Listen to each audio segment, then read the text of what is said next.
SSC 2022 ఎగ్జామ్లో pass అయి తక్కువ మార్కులు తెచ్చుకున్న విద్యార్థులకు ప్రభుత్వం ఈ సంవత్సరం మాత్రమే బెటర్మెంట్ ఎగ్జామ్ రాసుకోవడానికి అవకాశం కల్పించింది. ఎస్ఎస్సి 2022 ఎగ్జామ్లో ఫెయిల్ అయిన వారిని కూడా అడ్వాన్స్ సప్లిమెంటరీ ఎగ్జామినేషన్లో ఎగ్జామ్ రాసి పాస్ అయిన వారిని కూడా రెగ్యులర్ పాస్ కిందే ట్రీట్ చేయబడుతున్నారు కనుక వారు ఎక్కువ మార్కులు తెచ్చుకుని బెనిఫిట్ పొందే అవకాశం ఉంది కనుక పాస్ అయిన వారు నష్టపోకుండా ఉండడానికి రెండవసారి బెటర్మెంట్ ఎగ్జామ్ రాసి 50 మార్కుల కంటే తక్కువ పొందిన సబ్జెక్ట్స్లో వాళ్ళు 2 సబ్జెక్టులు రాసుకోవడానికి అవకాశం కల్పించింది.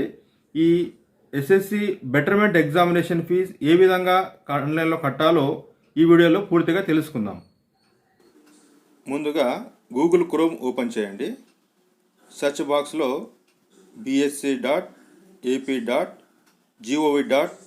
అని టైప్ చేసి సెర్చ్ నొక్కండి. తర్వాత మనకు ఈ విధంగా మొదటి ఆప్షన్ చూపిస్తుంది బీఎస్సీ ఏపీ స్టేట్ పోర్టల్ అనే ఆప్షన్ మీద క్లిక్ చేయండి. సో మనకు బీఎస్సీ సైట్ ఓపెన్ అవుతుంది. సో లెఫ్ట్ సైడ్ రెండవ ఆప్షన్ మనకు కనిపిస్తుంది ఎస్ఎస్సి బెటర్మెంట్ ఎగ్జామినేషన్ ఫీ 2020 అని. అది క్లిక్ చేసినట్లయితే మనకు direct of government examination site open అవుతుంది. మనకు తెలిసినట్లే ఎస్ఎస్సి స్కూల్ ఐడి ఎంటర్ చేయండి, 5 అంకెల స్కూల్ ఐడి. తర్వాత పాస్వర్డ్ ఎంటర్ చేయండి, ఇంతకుముందే మీరు ఎంటర్ చేసిన పాస్వర్డే. లాగిన్ నొక్కినట్లయితే మీ స్కూల్ డీటెయిల్స్ ఒకసారి చూసుకోండి.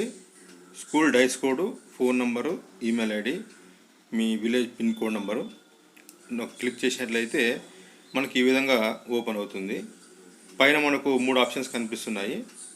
School wise results, application for betterment examination fee, applied candidate list for betterment అని కనిపిస్తుంది. సో మొదట స్కూల్ వైజ్ రిజల్ట్స్లో మనకు మన పాస్ అయిన ఫెయిల్ అయిన మొత్తం విద్యార్థులు వారి యొక్క మార్క్స్ డీటెయిల్స్, ఏ డివిజన్లో పాస్ అయ్యారో మొత్తం మనకు తెలియజేస్తుంది. సో ఇది మనకు కేవలం చూసుకోవడానికి మాత్రమే. రెండవ option application for betterment examination మనం క్లిక్ చేసినట్లయితే విద్యార్థుల మొత్తం డీటెయిల్స్, వారి యొక్క హాల్ టికెట్ నంబరు, పేరు, ఫాదర్ నేము, అన్ని సబ్జెక్ట్స్ కింద ఒక చెక్ బాక్స్ మనకు ఓపెన్ అవుతుంది. ఒకసారి మీకు చూపిస్తా చూడండి. వినయ్ అనే విద్యార్థిని సెలెక్ట్ చేశాను. సో ఏ సబ్జెక్ట్ యొక్క చెక్ బాక్స్ హైలైట్ కాలేదు అంటే ఆ విద్యార్థి అన్ని సబ్జెక్ట్స్లో కూడా 50 కంటే ఎక్కువ మార్కులు వచ్చాయని అర్థము. So is not eligible for betterment examination. So మరో ఆప్షన్ చూసినట్లయితే ధనుంజయ అనే విద్యార్థిని నొక్కాను, ఒక బాక్స్ హైలైట్ అయింది. సో ఒక సబ్జెక్ట్ రాసుకోవడానికి అవకాశం ఉంది. అదేవిధంగా సుశీల అనే మరో విద్యార్థి చూసినట్లయితే ఈ అమ్మాయి కూడా ఏ ఎగ్జామ్ రాయడానికి అవకాశం లేదు, బెటర్మెంట్ ఎగ్జామ్ రాయడానికి అవకాశం లేదు. మరో విద్యార్థి భువనేశ్వర్పై మనం క్లిక్ చేసినట్లయితే ఆమె పేరు ఎదురుగా 5 సబ్జెక్ట్స్ మనకు హైలైట్ అయినాయి. 2 సబ్జెక్ట్స్ మాత్రమే మనం అప్లై చేసుకోవడానికి అవకాశం ఉంది. 3వ సబ్జెక్ట్పై మనం క్లిక్ చేయడానికి వెళితే ఈ విధంగా మనకు డైలాగ్ బాక్స్ చూపిస్తుంది. You can only apply for 2 subjects అని. కాబట్టి రెండింటికి మాత్రమే మనము సెలెక్ట్ చేసుకోవాలి. అదేవిధంగా మరో విద్యార్థి విజయకాంత్ మనం సెలెక్ట్ చేసినట్లయితే అబ్బాయి పేరు ఎదురుగా 5 డైలాగ్ బాక్స్ మనకు చెక్ బాక్స్ హైలైట్ అయిపోయినాయి. అందులో కూడా మనం ఏవైనా 2 సెలెక్ట్ చేసుకోవచ్చు. సో ఈ విధంగా నేను 2 విద్యార్థులు 2 సబ్జెక్టులు, ఒక విద్యార్థి ఒక సబ్జెక్ట్ క్లిక్ చేశాను. వాటి ఎదురుగానే టోటల్ అమౌంట్ చూపించింది పర్ సబ్జెక్టుకు 500 చొప్పున. సో మనం ఈ విధంగా ప్రొసీడ్ టు పేమెంట్ అని క్లిక్ చేసినట్లయితే మనం ముందుకు పేమెంట్ సెక్షన్ మనం తీసుకెళ్తుంది. ప్రొసీడ్ టు పేమెంట్ అని కొట్టిన వెంటనే మనకు డీటెయిల్స్ అడుగుతుంది. పేయీ నేమ్, మీ హెడ్ మాస్టర్ యొక్క నేమ్ రాయండి.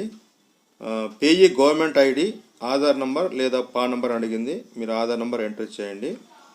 అదేవిధంగా మొబైల్ నంబర్, హెడ్ మాస్టర్ యొక్క మొబైల్ నంబర్ ఎంటర్ చేయండి.